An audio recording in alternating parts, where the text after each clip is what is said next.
안녕하십니까. 저는 지금 나이를 벌써 40을 넘긴 검은 머리만큼이나 흰머리가 부쩍 많아진 여자입니다. 제 기구한 인생이 달라지기 시작한 건 고작 몇 년 되지 않았습니다. 저는 몇 년 전 달라진 인생을 살기 전까지 정말 힘들게 살아왔습니다. 하루하루 눈을 뜨는 게 두렵고 치가 떨릴 정도로 말입니다. 저는 왜 항상 힘든 일은 저에게만 찾아오는지, 제가 전생에 무슨 죄를 지었길래 이 모양 이 꼴로 살아야 하는지 고민이 많았습니다. 저의 지난 인생, 그리고 달라진 제 인생을 차근차근 여러분께 한번 살풀이하듯이 풀어보려고 합니다. 제 이야기를 끝까지 들어주시고 저의 내일을 함께 응원해 주시면 감사하게 생각하겠습니다. 저는 정말 찢어지게 가난한 집의 넷째 딸로 태어나 아무런 지원을 받지 못하고 항상 구박을 받으면서 살아왔습니다. 태어났을 때부터 울면 시끄럽다는 이유로 쫓겨나기 일쑤였고, 제가 할 수 있는 건 부모와 형제 자매의 눈치를 보면서 손가락을 빨아대는 일밖에 할 수가 없었습니다. 항상 구멍이 뚫린 옷을 감추며 입어야 했고, 밖에 나가서 뛰어논다는 건 상상도 할 수 없는 일처럼 여겼습니다. 저는 배가 고플 때도, 마음이 허전할 때도, 구박을 받을까 눈치를 볼 때에도 항상 엄지손가락을 쭉쭉 빨면서 구석에 쭈그려 앉아 있었습니다. 그래서 제 엄지손가락이 약간 기형의 형상을 띠고 있는데, 하도 손가락을 빨아버릇해서 모양이 휘어 이상하게 자란 것입니다. 정형외과에 일찍 가서 치료만 받았어도 제 손가락이 이렇게 이상한 모양으로 자라지 않았을 텐데, 우리 부모는 저를 병원에 데려가는 것을 사치라 여겼습니다. 그 시절이 이런 거 하나 고치지 못하는 낙오된 시대도 아니었는데도 말입니다. 우리 부모가 애를 5이나 낳은 건 아들이 필요해서가 아니었습니다. 그냥 피임에 무지했던 부모는 생기는 대로 아이를 낳아 키운 것이죠. 아니, 키웠다기보다는 낳아놓고 방치를 했다는 표현이 더 어울릴 것 같습니다. 차라리 아들을 낳고 싶어서 어쩔 수 없이 딸을 줄줄이 낳은 것이라면 처지가 덜 슬펐을 수도 있겠다 싶을 정도였습니다. 첫째 오빠는 어릴 때 열병을 심하게 앓는 바람에 소아마비가 와서 몸의 반쪽을 절면서 지내는 사람이었습니다. 몸이 자기 마음대로 움직이지 않았기에 상당히 소심하고 누구든 자기를 도와야 한다고 생각하는 피해의식에 사로잡혀 있는 인간이었습니다. 제가 다른 일을 하느라 첫째 오빠가 움직이려고 할 때 도와주지 못하는 날이라도 생기면 첫째 오빠는 이렇게 사느니 죽는 게 낫겠다면서 부모 앞에서 난동을 부렸습니다. 제일 처음 낳은, 그것도 아들의 입에서 그런 소리가 나온다고 부모는 항상 울면서 저와 다른 형제들을 타박하고 구박을 했습니다. 특히 막내였던 제가 집에 붙어 있었던 시간이 제일 많았기 때문에 부모는 항상 제 탓을 하면서 첫째 오빠를 잘 돌보라고 신신당부를 했습니다. 지금은 몸을 사용하기 힘들어서 아무것도 못하는 중이지만, 나중에 의술이 발달하면 소아마비로 반을 절게 된 인간들도 다 고칠 수 있게 될 것이라며 버티라 하셨습니다. 둘째 언니는 아주 멀쩡했고 아주 똑똑했고 아주 당찬 사람이었습니다. 그래서 언니는 20살이 되자마자 집을 떠나 도망쳤습니다. 언니는 고등학교도 나오지 못한 채로 부모 대신 돈을 벌어야 하는 집안의 실질적인 가장이나 다름없는 사람이었습니다. 노예처럼 항상 아침부터 저녁 늦게까지 일을 했고, 벌어온 돈을 전부 부모에게 빼앗기는 삶을 살아야 했던 불우한 여자였습니다. 저는 언니보다 훨씬 더 어렸기에 집에서 첫째 오빠의 뒷바라지를 하고 있었고, 언니는 그런 제 몫의 돈까지 벌어오라는 부모의 말에 떠밀려 닥치는 대로 일을 해야 했습니다. 너무나도 필요한 일상에 언니가 시들어버린 풀떼기처럼 나불나불거릴 때서야 이 집을 떠나야지만 살 수 있을 거란 생각이 들었나 봅니다. 저에게만 살짝 도망가라는 말을 남기고 모두들 잠든 새벽에 호련히 사라져버렸습니다. 둘째 언니가 도망을 쳤다는 사실을 알게 된 부모는 분노했고, 밤이고 낮이고 언니가 떠난 대문을 향해 저주를 퍼부었습니다. 돌에 맞아 죽을련, 가다가 차에 치여 죽을련 하면서 차마 부모로서는 입에 담지도 못할 말들을 퍼부었습니다. 저는 그런 부모에게 기가 콱 눌려 아무것도 하지 못했고, 항상 언니가 마지막에 남겨준 도망가라는 말만 귓가에 왱왱 담아둔 채 하루를 살았습니다. 셋째 오빠는 술독에 빠져 사는 알코올 중독자였고, 수가 틀리면 집안의 모든 집기를 던지는 몹쓸 버릇을 가지고 있는 놈이었습니다. 부모조차도 그를 말릴 힘이 없어서 항상 셋째 오빠를 피해 몸을 숨겨야만 했습니다. 저는 첫째 오빠 옆에서 거동을 도와야 했기에 셋째 오빠의 매질을 피할 수가 없었습니다. 어느 날부터는 제가 제일 만만하다고 생각을 했는지 저만 괴롭히기 시작했습니다. 저는 셋째 오빠가 술을 마시고 들어오거나 집에서 술판을 벌일 때가 제일 무서웠습니다. 부모의 잔소리도 첫째 오빠의 피해의식보다 셋째 오빠의 매질이 가장 아프고 힘들었기 때문입니다. 우리 막내는 태어나고 얼마 되지 않아 갑자기 죽어버렸기에 기억도 나지 않습니다. 그러다 보니 세월이 지나 제가 17이 되었을 때부터 이 집안에서 일을 할 수 있는 사람은 오로지 저 하나뿐이었습니다. 이미 둘째 언니는 도망을 간 상태였고 거동이 불편한 첫째 오빠, 술에 취해 있는 셋째 오빠를 대신해 그 몫을 해낼 사람은 저뿐이었습니다. 저도 둘째 언니처럼 도망이라도 갈 수 있었다면 얼마나 좋았을까요? 하지만 우리 부모는 그렇게 호락호락한 사람이 아니었습니다. 둘째 언니가 도망을 가버린 그날 이후부터 줄기차게 저를 감시하고 들었기 때문입니다. 처음에는 제가 둘째 언니와 따로 연락을 하고 지내는 줄 알고 다시 둘째 언니를 잡아오려고 했는지 저의 동태를 감시하기 시작했습니다. 하지만 둘째 언니가 어디로 갔는지 전혀 모르는 눈치를 보이자 그 뒤부터는 저도 언니처럼 도망을 갈까 싶어 감시를 하기 시작했습니다. 본격적으로 제가 돈을 벌어오기 시작한 그날부터는 언니처럼 도망을 가지 못하도록 제 방문을 밖에서 잠그기 시작했습니다. 언니가 도망을 가게 된 것은 본인들의 뼈저린 실수라면서 그런 실수는 한 번으로 족하다고 말했습니다.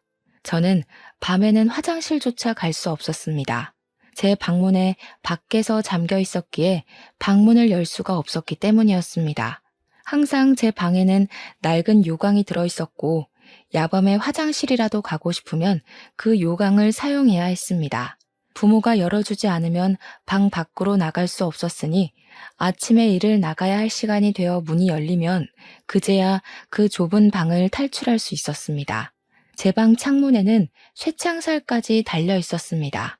제가 작고 왜소한 체형을 가지고 있었기에 창문으로 탈출할지도 모른다는 두려움이 있었던 겁니다. 도대체 이게 부모로서 할 일이 맞습니까? 저는 정말 사육당하는 동물처럼 그 집에서 돈 벌어오는 기계로 지내고 있었습니다. 제 나이 26살이 될 때까지도 제대로 된 교육 한 번 받지 못하고 공장에서 내도록 일만 해야 했습니다. 제가 공장에서 도망을 치면 되지 않겠냐 싶겠지만 그럴 수 있었다면 제가 진작 집을 떠나왔겠죠. 공장 주인이 부모님 친구분이셨는데 하루 종일 제 근처에 서서 제가 일하는 모습을 감시하곤 했었습니다. 그들에게 저는 언제든지 도망을 갈 수 있는 존재이기도 했고 배은망덕한 피가 흐르는 불손한 존재이기도 했습니다. 제 변명 같은 건 들을 생각도 없는 사람들이었고 부모는 저를 직접 출근시키고 직접 퇴근시키는 귀찮은 일을 하면서도 제가 도망갈까 쉬지 않고 감시를 했습니다. 공장에서 화장실을 갈 때도 항상 2인 1조로 다녀야만 했고요. 제가 힘듦을 토로할 때마다 더 열심히 하라는 채찍질만 저에게 돌아왔습니다. 그렇게 번 돈은 모조리 우리 부모의 통장으로 꽂혔기 때문에 제 주머니에는 떡볶이를 사 먹을 돈 1,000원도 없었습니다. 매일 똑같은 하루가 반복되다 보니 오늘이 무슨 요일인지도 모르고 살던 어느 날 저에게 뜻밖의 기회가 찾아오게 되었습니다. 공장을 사찰하러 온 본사 직원의 눈에 제가 딱 들어오게 되었던 것입니다. 근속도 매우 좋고 야근이고 특근이고 빠짐없이 참여하고 공장에서 저만큼 오랜 시간 꾸준히 일을 했던 사람도 없었던 것입니다. 제 나이 17살 때부터 일을 시작했으니 10년이나 단 하루도 쉬지 않고 근속을 이어간 아주 성실한 인재였던 것입니다. 그러니 본사 직원이 제 근속을 보고 스카우트 제안을 해온 것입니다. 월급을 올려줄 테니 수도권으로 올라올 생각이 없냐는 것이었습니다. 월급이 지금보다 오른다 한들 제 주머니 속으로 들어오는 것이 아니었기에 제겐 그리 솔깃한 제안은 아니었습니다. 특히 우리 부모는 제가 도망을 가기라도 할까봐 죽어도 안 된다고 했는데 본사 직원은 이상하게도 저에게 집착을 하기 시작했습니다. 본사 직원이 뭐가 아쉬워서 저를 자꾸 데리고 가려고 하는지 이해할 수 없었는데 저도 하루 이틀 생각을 해보니까 본사로 가게 된다면 이 지긋지긋한 생활을 청산할 수 있을 것 같았습니다. 일단 부모의 감시를 피하기 훨씬 쉬워질 테고 부모의 두려움처럼 제가 도망을 갈 수 있는 틈이 생기지 않을까 싶었던 것입니다. 쭉 포기하고 있었던 제 삶에 한 줄기 빛이 들어오는 듯한 착각을 하게 되었습니다. 저는 본사 직원에게 몰래 가고 싶은 마음이 있으니 우리 부모를 조금만 더 설득해달라고 부탁을 했고 본사 직원은 의아해하면서 저희 집을 방문했습니다. 제 의지만 있으면 충분히 수도권 공장으로 옮길 수 있는데 왜 그 나이를 먹도록 부모의 허락이 필요하다고 하는 건지 이해를 하지 못한 것이겠죠. 하지만 본사 직원이 집을 방문해서 부모에게 이야기하러 왔다가 집안 꼴을 보고 무척이나 놀란 것입니다. 술에 취해서 부모도 못 알아보는 둘째 오빠와 몸이 병신인 첫째 오빠, 거기다가 제 방문 바깥에 달린 걸쇠를 보고 얼굴이 점점 굳어가더군요. 당연히 제가 학대를 당하고 있다고 생각을 했던 본사 직원은 바로 경찰에 신고를 했고 경찰이 집에 방문해서 제 방의 걸쇠와 제 방 창문의 쇠창살을 보고 사진을 찍더군요. 제 증언을 토대로 제가 오랜 시간 학대를 당하고 있었다 판단한 경찰은 부모를 고소하자고 했고 저는 든든한 그들을 방패 삼아 부모를 고발하게 되었습니다. 하지만 우리 부모는 예상보다 훨씬 뻔뻔한 사람이었습니다. 재판부에서도 저의 편을 들어주지 않아 감옥에 가지 않고 집행유예로 풀려나게 되었어요. 꼼짝없이 그 집에 갇히게 되겠구나 하고 생각했으나 한 가지 다행인 건 저에 대한 접근 금지 조치가 취해졌다는 것이었습니다. 하지만 우리 부모의 협박은 계속되었습니다. 저와 접근을 할 수 없으니 꾸준히 다른 사람을 통해 수도권으로 올라간다 하더라도 돈을 보내라는 협박을 했습니다. 돈을 보내지 않으면 어떻게 해서든 저를 찾아가 죽여버릴 거라며 협박을 했습니다. 저는 오랜 시간 정서적 학대를 받아왔기에 그런 부모가 무서웠고 시키는 대로 꼼짝없이 할 수밖에 없었습니다. 수도권 공장 기숙사에 들어와 일을 하면서 모아둔 돈은 하나 없었고 밥 한 끼를 사 먹을 돈이 없는 날이 많아서 점심은 공장에서 주는 밥을 먹고 저녁은 물로 배를 채우면서 일을 했습니다. 회식하는 날만큼 즐거운 날이 또 없었죠. 그렇게 28살이 되었을 때 공장 직원 중 한 명이 저를 빤히 지켜보는 듯한 착각이 들었는데 어느 날 저에게 말을 걸더라고요. 혹시 제가 사채를 쓴 건가 싶어서 도울 일이 있을까 해서 말을 걸었다고 하더라고요. 왜 밥을 먹지 않는 거냐고 공장에서 지급하는 점심밥만 먹지 않냐고 하더라고요. 저는 솔직히 부끄러워서 아무 말도 할 수 없었습니다. 공장에서 받는 돈이 꽤 되는데도 불구하고 돈이 없어서 물배를 채운다는 말을 어떻게 하겠습니까? 제가 고개를 푹 숙이고 있자 저녁을 든든하게 먹어야 잠도 잘 오는 거라면서 저에게 고기를 사주겠다고 하더라고요. 퇴근하고 공장 앞에 있는 삼겹살 집에 데려가서 밥을 사주시는데 너무나도 감사하더라고요. 그분은 저보다 4살이 많은 남자 선배였는데 저에게 밥을 사주시면서 하는 말이 몇 개월간 제가 자꾸 눈에 밟혀서 저를 지켜봤다고 하더라고요. 저는 남에게 관심이라는 걸 받아본 게 처음이었던지라 너무나도 그 작은 관심이 좋아서 술을 마시고 제 이야기를 줄줄 늘어놓기 시작했습니다. 그러니 깜짝 놀라면서 접근 금지인데다가 찾아올 수도 없는 사람이니 겁을 먹지 말라고 걱정하지 말라고 하더라고요. 돈을 안 붙여도 되지 않겠냐고 기숙사 자체도 외부인이 들어올 수 없으니까 급여 통장부터 바꿔버리라고 했습니다. 제 노력으로 번 돈을 왜 가족에게 전부 쏟아붓고 있냐고, 그렇게 한다고 한들 그 사람들이 감사해할 것 같냐고 하면서 미련하다 하더라고요. 제 통장이랑 카드를 부모가 들고 있다고 하니 통장을 새로 발급받아서 급여 통장을 바꾸면 된다고, 어려운 일이 아니라고 했습니다. 저는 부모가 원하는 대로만 살아왔기 때문에 그런 사실을 하나도 몰랐던 것이었습니다. 저는 결국 그 선배의 도움으로 통장을 새로 발급받을 수 있었고, 새 통장으로 월급 통장 또한 교체를 하게 되었습니다. 선배는 저에게 휴대폰 번호도 바꿔버리는 것이 좋겠다고 했고, 인터넷에 들어가서 손쉽게 번호도 바꾸어 주었습니다. 그리고 경찰서에 다시 찾아가서 접근금지 연장 신청을 하라고 하더군요. 저는 접근금지 연장 신청이라는 게 있는지도 몰랐기 때문에 경찰서에 찾아가 이것저것 물어보았고, 학대 이력과 집행유예 기간을 인정받아 접근금지 기간을 연장시킬 수 있었습니다. 그 모든 일이 일사천리로 이어지자 부모는 공장으로 전화를 해서 저를 당장 바꾸라고, 고향으로 내려오게 하라고 난리를 쳤습니다. 하지만 부모의 생때는 저에게나 통했던 것이지 남들에게는 그냥 정신 나간 진상인간들로밖에 보이지 않았던 것입니다. 제가 처한 상황을 미리 공장 측으로 말을 해두고 본사 직원이 경찰서에 신고를 했던 이력과 소문이 공장에 떠돌고 있었기에 부모가 저에게 직접적으로 연락할 수 있는 방법은 존재하지 않았습니다. 거기다가 접근금지 명령을 어기게 되면 집행유예 기간이라 가중처벌을 받을 수 있어서 부모가 함부로 절 찾아오지 못했습니다. 하지만 우리 불도저 같은 부모는 몇 번이나 공장 앞으로 저를 찾아왔어요. 물론 저를 만나지는 못했습니다. 공장 특성상 관계자 이외에는 출입이 금지되어 있었기 때문에 부모는 허공에 대고 제 욕을 하고 사라지는 일밖에 할 수 없었네요. 월급날 저는 처음으로 제 통장에 찍힌 260만 원을 보고 너무 놀라서 눈물을 줄줄 흘렸습니다.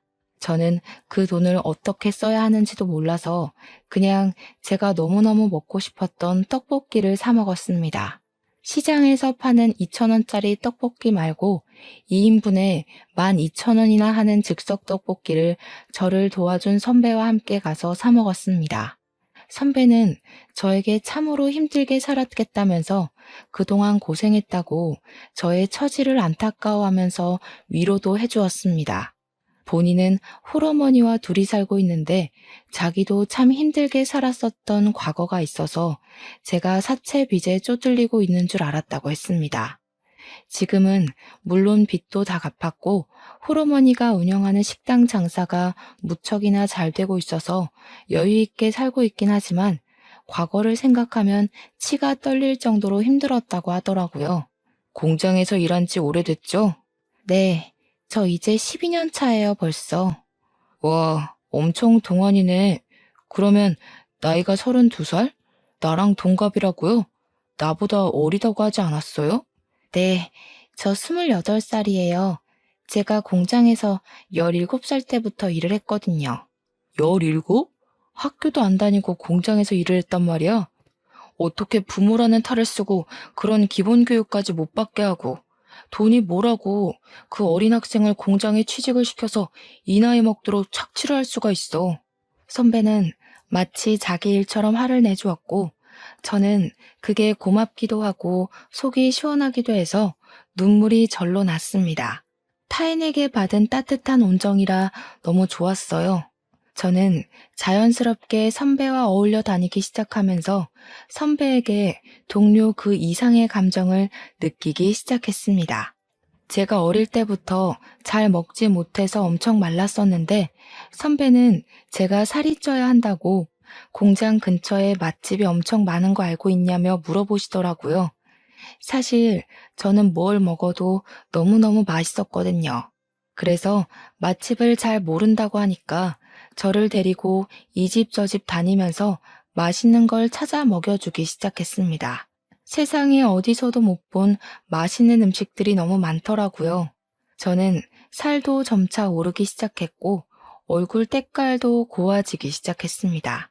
삐쩍 말랐을 때는 인기도 없었고 누가 먼저 말을 걸거나 하는 일이 없었는데 오히려 살이 좀 붙고 얼굴 안색이 좋아지고 하니까 사람들이 따라 붙더라고요. 공장 남자 직원들에게 선물도 처음 받아봤다니까요. 그러니까 선배가 저한테 그런 말을 하더라고요. 자기 눈에만 보기 좋아진 게 아닌 것 같아서 조바심이 난다고.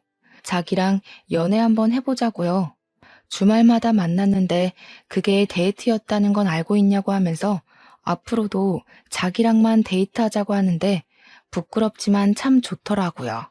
그렇게 저희는 연애라는 걸 본격적으로 시작했고 꼬박 1년을 만난 뒤 결혼을 하기로 결심을 가지게 되었습니다. 저는 식당을 운영 중이라는 시모의 가게에 찾아가서 인사를 드리게 되었는데 시모의 첫인상이 너무나도 무서워서 바짝 쫄았습니다. 얼굴에 심술이랑 욕심이 덕지덕지 붙인 인상이었는데 마치 우리 엄마를 보는 듯한 기분이 들어서 마음 한구석이 콩닥콩닥 걸렸습니다. 제가 인사를 드리고 나니까 갑자기 저한테 손이 좀 빠르냐고 물어보시더니 일을 도우라고 하면서 앞치마를 툭 던지시더라고요.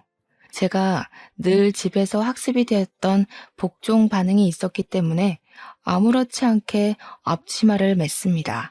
그러니 남편이 저한테 지금 뭐 하는 거냐고 당장 앞치마를 벗으라고 이야기를 하더라고요.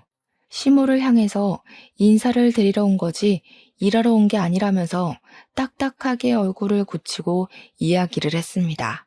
그러니 시모가 자기한테는 인사도 나발이고 가게 일을 도와줄 사람이 더 필요하다고 하면서 일을 하라고 했고 저는 화를 내는 남편을 말렸습니다. 그렇게 그날 하루 종일 식당 일을 도왔고 그게 시모 눈에는 나쁘지 않게 보였는지 처음 인사를 드렸을 때보단 조금 누그러진 모습이었습니다. 제가 집안일을 어릴 때부터 도맡아 했기에 소질이 조금 있었거든요. 둘째 언니가 돈을 벌러 나간 이후부터 집안일은 모두 제 몫이었으니까요. 식당 일이 모두 끝나고 나서야 남편은 저와 결혼을 하려고 찾아온 거라고 했고 시모는 그때부터 본격적으로 저희 집 호구 조사를 시작하셨습니다. 저는 아무 말도 할 수 없었습니다. 저에게 가족은 두 번 다시는 만나고 싶지 않은 사람들이었기 때문에 딱히 설명할 말이 없었던 것입니다. 하지만 속일 수는 없었기에 제가 아는 선에 있어서 최대한 솔직하게 이야기를 했더니 시모가 인상을 팍 쓰면서 완전히 날뛰시더라고요.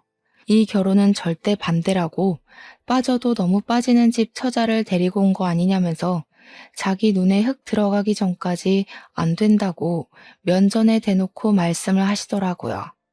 제발 허락을 해달라며 남편과 저는 무릎을 꿇고 빌었고 시모는 무릎을 백날 꿇어봐야 죽어도 안 된다는 말만 반복하셨습니다. 시모의 결사반대에도 불구하고 저와 남편은 헤어질 수 없어서 결국 저희는 혼인신고부터 해버리자는 마음을 가지게 되었습니다. 결국 결혼식도 올리지 않고 혼인신고를 먼저 했고 기숙사를 나와 신혼집을 얻어 살림을 차렸습니다.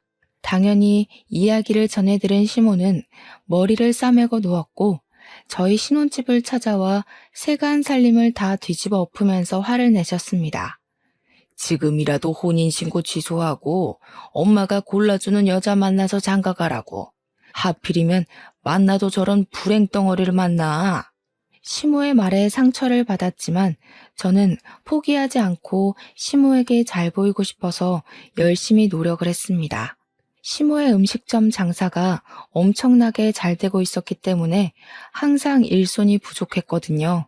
일하는 사람들이 꽤 있음에도 주방 일은 항상 밀려 있었습니다.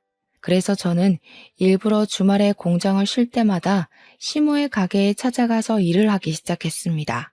처음에는 주걱으로 제 등을 때리면서 나가라고 꼴도 보기 싫다고 혼을 내셨지만 제가 꿋꿋하게 버티면서 꾸준히 찾아와 일을 하니까 일을 하는 동안에는 내버려 두시더라고요. 저는 예쁨을 받으려고 노력하는 짓을 금방 그만두었지만 꾸준히 식당 일은 도우면서 남편 얼굴에 먹칠은 하지 않으려고 노력했습니다. 그렇게 애매하게 허락을 받은 것도 아니고 내쳐진 것도 아닌 채로 주말마다 열심히 일을 하고 있었던 어느 날이었습니다. 그날은 평일에 하루 미뤘던 연차를 쓰고 시모 식당에서 일을 하고 있었는데 시모가 어느 테이블에 가더니 너무 반갑게 인사를 하시더라고요. 우리 공무원 선생님들 하면서 밥 먹으러 왔냐고 저에게는 한 번도 보여주신 적 없는 살가운 얼굴을 하시더라고요. 슬쩍 보니까 대여섯 명이 밥을 먹으러 왔는데 시모 말에 의하면 공무원으로 일하는 사람들인 것 같더라고요. 우리 공무원 선생이랑 우리 아들이랑 결혼했으면 너무너무 좋았을 텐데 말이야. 그러니 여자 공무원이 자기 남자친구 있다고 아드님도 좋은 사람 만나겠죠 하면서 말을 돌리시더라고요. 저는 씁쓸한 마음을 감추고 공무원이 안정적인 직장이긴 하지 하면서 속내를 삼키고 있는데 슬쩍 본 얼굴이 이상하게 낯이 익더라고요. 가까이 다가가서 보니까 글쎄 연락이 끊긴 지 십수년이 지난 우리 둘째 언니가 떡하니 앉아있는 게 아니겠습니까? 제가 놀래서 언니 하고 부르니까 언니도 눈이 커다랗아져서는 진서야 하면서 제 이름을 부르더라고요. 언니, 우리 진이 언니 맞아? 언니, 아이고 진서야, 어떻게 살았어? 여기는 어떻게 온 거야? 가족들 전부 이쪽으로 이사 온 거야? 그런 거야? 아니야 언니, 난 집에서 도망쳤어. 혼자 여기 와서 지내고 있고. 주변 사람들이고 시모고 전부 둘이 어떻게 아는 사이냐고 궁금해했고 둘째 언니는 제가 친동생이라며 저를 소개해 주었습니다. 언니는 그동안 궁금한 게 많았는지 저에게 어떻게 살았던 거냐고 저를 두고 혼자 도망치는 게 너무나도 마음에 걸렸다면서 눈물을 글썽였습니다. 저는 저기 길 건너 공장에서 일을 하고 있고 여기는 우리 시어머니 가게라고 이야기를 하니까 결혼까지 한 거냐면서 무척이나 놀라더라고요. 슬쩍 시모를 바라보고 반대가 좀 심하셔서 혼인신고만 하고 같이 살고 있다고 하니까 시모가 멋쩍어 하면서 무슨 말을 그렇게 하냐고 하더라고요. 언니가 반대라는 말에 눈을 뾰족하게 뜨더니 시모한테 한 소리를 하더라고요. 사장님, 아니 사돈 어르신, 지난번에 음식점 위생 문제로 큰일 치를 뻔하셨던 거 기억하시죠? 그거 저희 공무원들이 지역 발전을 위해서 주위 상권들 전부 최대한 유하게 마무리해드렸고요. 그러니 시모가 우리 언니한테 쩔쩔매면서 잘 알고 있다고 이야기를 했습니다. 앞으로 우리 동생 시집살이 너무 시키지 마시고 잘해주세요. 우리 동생 정말 고생하면서 힘들게 컸습니다. 저는 언니가 제 편을 들어준 것에 감동을 받아 눈물을 찔끔 흘렸습니다. 그리고 언니에게 제가 당했던 일들을 전부 털어놨어요. 부모가 쇠창살을 달고 저를 감금시킨 것, 10년 동안이나 노동 착취를 당했던 것들 말입니다. 지금은 접근 금지 신청을 해놓고 찾아오지도 못하게 연락처도 바꾸고 살고 있다고 하니까 언니가 아주 똑부러지게 잘했다면서 저를 칭찬해 주었습니다. 그렇게 언니랑은 연락처를 교환했고 서로 안부를 물어보면서 지내게 되었는데 항상 행복이 시작되면 사건이 터지더라고요. 제가 일을 하는 공장에는 여러 가지 조가 있었는데 저는 주 5일만 일하는 주간조였고 남편은 교대 근무를 하고 있었습니다. 남편이 그날은 밤 9시쯤 퇴근을 하는 날이라서 저녁 식사를 미리 준비해 놓고 남편을 기다리고 있었습니다. 평소보다 30분 일찍 8시 반쯤 현관벨이 울리길래 남편이 일찍 퇴근을 했나 싶어서 별 의심 없이 문을 열었는데 우리 부모가 떡하니 대문 앞에 서 있더라고요. 저는 놀래서 문을 닫으려고 했지만 부모가 한 발 더 빨랐고 제 머리채를 쥐어뜯으면서 문을 열고 밀고 들어왔습니다. 저한테 망할 년이니 못돼 처먹은 년이니 하면서 저를 막 이리저리 끌고 내동댕이 치고 발길질을 시작했습니다. 당신들 지금 접근금지 명령을 어긴 거야. 내가 경찰에 신고할 거야. 참나, 너 시간 개념 없는 건 여전하구나. 그거 어제 끝났어, 멍청이야. 제가 결혼을 하고 적금 금지가 끝나가는 걸 체크하지 못했던 것입니다. 신혼생활이 즐겁고 주말이고 평일이고 일하느라 바빠서 신경을 쓰지 못했던 거죠. 저는 망연자실한 기분을 맛보게 되었습니다. 미리미리 연장을 했어야 했는데 제가 너무 바보같이 행복감에 젖어 지냈던 것이었죠. 너 혼자 이런 집에서 잘 먹고 잘 살면 장땡인 줄 알아? 너 부모가 네 오빠들이 어떻게 지내는지도 모르고. 그러지 말고 당장 짐 싸. 당장 내려가게. 도대체 내가 여기서 지내는 건 어떻게 알고 찾아온 거야? 등본만 떼도 싹 다 나오는 걸 아직 모르고 살았니? 내가 가긴 어딜 가. 여기가 내 집이야. 나 결혼도 했고 이제 당신들이랑 같이 살면서 노예처럼 굴지 않을 거야. 나도 내 인생을 살 거라고. 제가 악다구니를 쓰는 사이에 우리 남편이 퇴근을 해서 집으로 돌아왔고 집안 꼴을 보고는 놀래서 거실로 들어왔습니다. 제가 주저앉아서 엉엉 울고 머리는 산발해서 있으니까 남편이 저에게 다가왔는데 그 순간 우리 아빠가 남편의 뺨을 세차게 쳤습니다. 네가 우리 딸을 꼬여낸 못된 놈이냐면서 소리를 지르고 남편은 이거 다 폭력이라고 신고하겠다고 맞서 싸웠습니다. 경찰을 부르겠다는 소리에 부모가 덜컥 겁을 먹었는지 잠시 조용해지더라고요.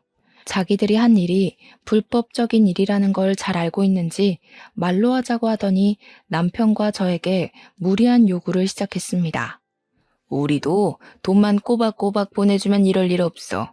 매달 200만 원씩만 보내주면 우리도 조용히 고향 내려가서 살게. 도대체 200만 원이 네 집 개 이름입니까? 제가 한 달에 버는 돈이 잔업 다 해야 260만 원인데 어디서 200만 원을 달라고 하는 건지. 저는 절대로 못 준다고 날강도가 따로 없다고 바락바락 대들었습니다. 우리 남편도 제 의견에 동의를 하는지 그렇게는 드릴 수 없다고 이야기를 했습니다. 그러니 부모가 저를 낳고 키움값 받는 건데 뭐가 문제냐고 당당하게 말을 하는데 도대체 저를 키우는데 돈을 얼마나 썼다고 그런 말을 하는 건지 어이가 없더라고요. 손가락을 하도 빨아서 기형인 것도 매번 구멍난 누더기 옷만 입었던 것도 전부 물려받은 건데 저에게 드린 돈이 도대체 얼마인지 저도 궁금하더군요. 결국 남편이 경찰에 신고를 하겠다고 나서자 일단 본인들은 고향으로 내려갈 테니 돈은 꼬박꼬박 보내라면서 자기들 할 말만 하고 사라지더라고요. 저는 결국 서러운 마음에 언니에게 이 이야기를 했고 언니는 저에게 등본 열람을 막아놨어야 하는 거라고 이야기를 해주었습니다. 저는 몰랐는데 가족 간에도 등본 열람을 하지 못하게 막는 방법이 있다고 하더라고요. 그러면 주소지도 감출 수 있다고요. 언니가 공무원이었기에 그런 부분은 빠삭하게 알고 있었던 겁니다. 언니가 대신 처리를 해주겠다고 해서 저는 언니에게 모든 일을 맡겼습니다. 그래도 이미 집이 들통이 났기 때문에 다시 찾아올 방법은 얼마든지 있었죠. 이를 어찌해야 하나 고민을 하다가 저희는 결심을 했습니다. 일찍 전세를 빼고 시댁에 들어가서 살기로 말입니다. 시모는 저를 보면서 별 지랄을 다 하게 만든다고 구박을 주었지만 저희가 먼저 살아야 하지 않겠습니까? 언제든지 부모가 저를 찾아와서 난동을 부릴 수 있다는 불안감을 가지고 살고 싶지 않았습니다. 그렇게 몇 주간 조용히 지내는 듯 했는데 제가 돈을 보내지 않자 부모가 또 찾아오고 말았습니다. 집을 찾아가도 사람 사는 냄새가 나지 않자 저희가 어디에 사는지를 알아내기 위해서 공장 앞에서부터 대기를 타고 미행을 하기 시작했던 것입니다. 저는 일찍 퇴근을 해서 부모와 마주치지 않았는데 우리 남편은 교대조로 근무하고 있었기 때문에 부모가 남편을 발견하고 미행을 했던 것입니다. 우리 남편은 그걸 집에 돌아오는 중간쯤에 눈치를 챘고 바로 시댁으로 오지 않고 빙빙 돌면서 부모를 따돌리려고 했습니다. 그러다가 결국 차도 앞에서 미행을 눈치챈 남편을 붙잡고 돈을 내놓으라며 실랑이가 벌어지게 되었던 것입니다. 우리 아빠가 계속해서 돈을 못 주겠다고 강짜를 부리자 열이 받아 남편을 확 밀쳤는데 그대로 도로에 떠밀리면서 사고가 난 것입니다. 신고를 받고 쌩하게 달려오던 큰 트럭에 우리 남편이 받치게 되었고, 놀란 사람들이 119에 신고를 해서 긴급으로 이송이 되었지만 결국 그대로 눈을 감게 됐어요. 그곳이 큰 도로였고 트럭 운전수를 비롯해서 길거리에 있던 사람들이 전부 목격한 사실을 증언을 해주었습니다. 우리 부모는 상해죄가 아닌 살인죄로 재판을 받게 되었고 남편을 밀쳐서 사망하게 한 아빠는 징역 30년형을 받았습니다. 옆에서 같이 거들었던 우리 엄마는 끝까지 자기는 고의가 아니었음을 주장했지만 공모를 한 혐의가 인정되어 20년형을 받게 되었습니다. 둘 다 억울하다고 하면서 항소를 하겠다고 난리를 쳤지만 변호사 비용도 없는 그 인간들이 뭘 할 수 있겠습니까? 장애가 있는 아들이 있다고 눈물로 읍소를 하며 자기들이 20년, 30년 감옥에 살면 나라가 자기 아들을 죽이는 거라고 난리를 쳤습니다. 하지만 법원에서는 보호시설로 아들들을 옮기면 되지 않겠냐는 결정을 내리고 받아주지 않았습니다. 거기다가 저를 학대하고 접근 금지가 끝나자마자 저를 찾아와 난동을 부렸던 점까지 연결이 되면서 가중처벌을 받게 되었습니다. 하지만 그런 처벌을 받았다고 제 마음이 누그러지거나 풀리는 것은 전혀 없었습니다. 저는 하루아침에 남편을 잃은 과부가 되었고 하루하루 눈을 뜨는 게 괴로웠습니다. 더욱더 괴로웠던 건 제가 시댁에서 시모와 함께 지내고 있었다는 사실이었습니다. 시모는 하나뿐인 아들을 저 때문에 잃게 되었다면서 저를 볼 때마다 분노에 가득 차 있었습니다. 제가 죽었어야 했는데 자기 아들이 죽었다며 저를 원망했습니다. 하지만 가해자가 제 부모인데 제가 뭘 어쩌겠습니까? 저는 하염없이 눈물만 흘렸죠. 시모는 결국 저에게 집을 나가라고 했습니다. 그런데 글쎄 그 와중에 남편의 사망보험금에 대한 존재를 알게 됐습니다. 남편이 사망보험금을 제가 받을 수 있게 가입을 해줬었는데 그걸 시모가 알고 보험금을 내놓으라며 악다구니를 쓰기 시작했습니다. 우리 아들 목숨값을 왜 가해자 딸인 네가 받냐? 당장 내놔. 그 돈으로 네가 행복하게 사는 꼴 나는 죽어도 못 본다. 내가 마지막으로 기회를 줄 테니 그 보험금을 내놓고 너는 어디 다른 집에 채취자리 마련해 줄 테니 그쪽으로 가. 그러면 저에게 사거리 지나서 있는 대형 고깃집 사장 아들이 장애가 있는데 그 집 며느리로 들어가면 돈 걱정은 없이 살 수 있을 거라고 하더군요. 첫째 오빠가 장애가 있다고 하지 않았냐면서 딱 맞는 자리라고 남편 보험금을 내놓고 저는 그 집에 들어가서 살라는 겁니다.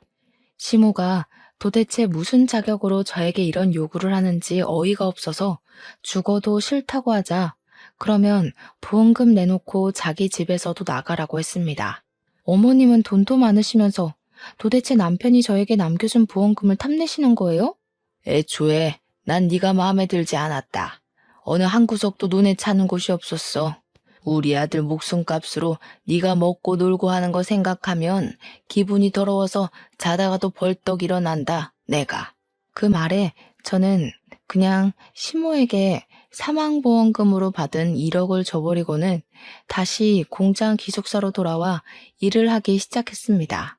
기숙사에 다시 들어오니까 남편이랑 살았던 그 집이 너무 그립고 제 처지가 너무 불쌍하게 여겨졌어요. 그때 우리 둘째 언니가 저에게 많은 힘이 되어 주었습니다. 저한테 공장에서 허송세월 보내지 말고 공무원 준비를 해보는 게 어떠냐고 하더라고요. 새로운 거에 도전하면 회복이 될지 안 될지 어떻게 알겠냐고 하면서 도전을 해보라고 하길래 저는 냅다 족쇄 같은 공장을 그만두게 되었습니다. 근속 연도가 꽤 있었기에 퇴직금 받은 걸로 작은 방을 하나 구해서 언니의 조언대로 공무원 시험 준비를 시작했습니다. 제가 고등학교도 졸업하지 못한 중졸이었기에 공부하는 게 정말 쉽진 않았습니다. 그렇게 1년간 검정고시 준비를 했고 공무원 시험을 3년이나 준비를 한 뒤 결국에는 당당하게 합격을 하게 되었습니다. 지방직으로 합격을 했던 터라 저는 전라도 순창에 있는 작은 동사무소에 발령을 받게 되었고, 저는 또다시 타지로 떠나게 되었습니다. 36의 나이에 신입으로 일을 한다는 게 참 힘들었지만 정이 많은 사람들 덕분에 보람이 차기도 했습니다. 그렇게 나이가 40을 넘기고 저는 그 마을에 완벽하게 적응을 해서 열심히 봉사도 다니고 일도 하면서 하루를 바쁘게 살았습니다. 언니와는 간간히 연락을 하고 지냈고 여전히 그 동네에서 살고 있는 언니에게 많은 이야기를 듣게 되었습니다. 제가 제일 놀랐던 이야기는 시모의 식당에 불이 나는 바람에 갑자기 식당이 사라지고 어느 날부터 시모 또한 보이지 않는다는 이야기였습니다. 분명 불이 난 이후에 시모를 두어 번 봤었는데 이사를 간 것인지 뭔지 갑자기 동네에서 사라졌다고 하더라고요. 저는 궁금한 마음에 찾아가 볼까 생각을 하기도 했지만 저에게 그다지 좋았던 사람은 아니라서 그런 수고를 하진 않았습니다. 어느 날 지자체 프로그램으로 치매 요양원에 봉사를 하러 가게 되었는데 전라도 광주에 있는 요양원이었습니다. 요양원 할머니들의 영정 사진을 미리 찍어주는 봉사였는데 한 분 한 분 머리를 정리하고 사진을 찍으려던 순간이었어요. 아니 웬걸 저희 시모가 떡하니 있는 게 아니겠습니까? 너무 놀란 나머지 꾸민 장비를 죄에 놓치고 말았죠. 경기도에 있어야 할 시모가 왜 전라도에 있는지도 궁금했습니다. 요양보호사에게 물어보니까 이야기를 해주더군요. 김할머니요? 치매로 보호소를 전전긍긍하다가 여기로 오게 되었다고 하더라고요. 가족도 없고 며느리가 하나 있다고 하던데 등본 열람도 안 되게 해놔서 연락도 못했고요. 그 며느리가 바로 저 아니겠습니까? 시모가 치매라는 것도 너무나도 놀라웠습니다. 증상이 꽤 심해서 아예 기억을 못한다고 하더라고요. 저는 시모에게 다가가서 혹시 저를 알아볼까 싶어서 물어보았습니다. 혹시 저 알아보시겠어요? 너, 자개장, 건드리지 마. 너 자개장. 저는 자개장을 외치는 시모의 증상이 정말 심하구나 싶었습니다. 그런데 갑자기 시모가 까만 동공으로 저를 빤히 보더니 누구세요? 누구세요? 하더라고요. 참 치매라는 게 무서운 거더군요. 한편으로는 짠한 마음도 들었고요. 32살부터 40이 훌쩍 넘은 시간까지 남편을 묻고 잘 살고 있었다고 생각했는데 시모를 보니까 또 남편 생각이 나더라고요. 치매로 모든 걸 잊게 된 시모가 부럽기도 했습니다. 그렇게 8개월이라는 시간이 지나는 동안 가끔 시모를 들여다보러 요양원에 찾아갔었는데 시모가 죽었다는 연락을 받게 되었고 저는 장례식에 참석을 했습니다. 제가 며느리였으니 사망신고도 하고 정리할 게 더 없나 시모의 통장을 살피는데 현금이 한 푼도 없더라고요. 이상했죠. 제가 남편 사망보험금도 1억이나 던지고 나왔고 시모 식당 장사가 꽤 잘 돼서 현금이 많았거든요. 거기다가 불이 나서 식당이 전소됐으니 화재보험 보상금도 받았을 거고요. 통장에 돈이 없으니 정리할 것도 없겠다 싶었는데 문득 시모 집이 생각이 나더라고요. 갑자기 치매 증상이 왔으면 집 정리도 못했겠다 싶어서 하루 연차를 내고 경기도에 있는 시모 집을 찾아가니 정말 뽀얗게 먼지가 쌓여 있었습니다. 내부 정리를 하고 집도 팔아야겠다 싶어서 정리를 시작했는데 구석에 자개장이 있는 게 아니겠습니까? 시모가 저를 보고 자개장 했던 것이 생각이 나서 이리저리 보니 자물쇠로 입구가 잠겨 있던 것이 녹이 많이 쓸어 살짝만 힘을 줘도 열리더라고요. 근데 그 자개장 안에 글쎄 현금 다발이랑 금괴가 있는 게 아니겠습니까? 저는 너무 놀라서 입을 떡 벌렸습니다. 시모가 은행도 못 믿은 건지 돈이 생기면 전부 금으로 바꾸고 현금을 다발로 모아서 넣어두었던 겁니다. 거기에는 남편의 사망보험금과 화재보험금까지 다 있는 듯 했습니다. 1kg짜리 금괴가 10개는 넘게 있었거든요. 저에게 마지막에 자개장이라고 외친 게 저에게 이걸 주려고 했던 건지 절대 뺏기지 않겠다고 한 건지는 모르겠지만 저는 그것들을 전부 들고 나왔습니다. 우리 남편의 목숨값을 찾았다고 생각하니 차마 쓰진 못하겠더라고요. 그래서 저는 제 노후 자금이라 생각하고 아껴 쓰고 남은 돈을 억울한 사람들, 저처럼 가족들에게 피해를 입은 사람들을 위해 사용하기로 마음을 먹었습니다. 제 기구했던 인생이 그 지기장 하나로 달라지기 시작했고, 저는 그 이후 매년 기부를 하면서 지내고 있습니다.